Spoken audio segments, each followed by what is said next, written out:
La jeunesse francophone était au cœur des discussions du 19e sommet de la francophonie. Une dizaine de jeunes innovateurs, créateurs et entrepreneurs des pays membres de l'OIF ont été conviés pour discuter avec les chefs d'État. L'objectif était de voir dans un premier temps qu'est-ce que les autres pays faisaient pour promouvoir la création, l'innovation et l'entrepreneuriat, partager les meilleures pratiques qui étaient faites dans nos différents pays. Parmi ces jeunes, Hajar El Frougui et Djibi Dintiam, respectivement lauréats du concours jeunesse dans les catégories environnement et climat et culture et numérique, se sont particulièrement distingués. Avec des projets d'innovation destinés à résoudre les défis sociaux, économiques, numériques et environnementaux, leur but était de discuter des défis que rencontrent les jeunes dans le monde de l'entrepreneuriat.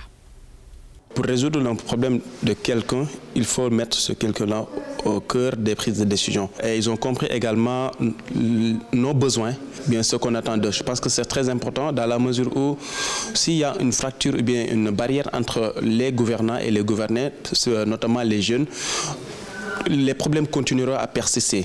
Mais si on crée un cadre de dialogue, de concertation autour, je pense qu'on peut aboutir à des résultats ou bien à des solutions beaucoup plus durables.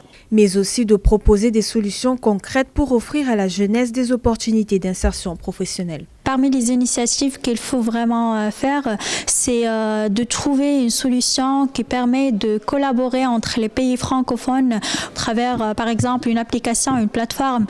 Pour les pays où le français est la deuxième ou la troisième langue et où il y a des systèmes de formation en français dans le supérieur, c'est de commencer, par exemple, l'apprentissage de cette langue plus tôt.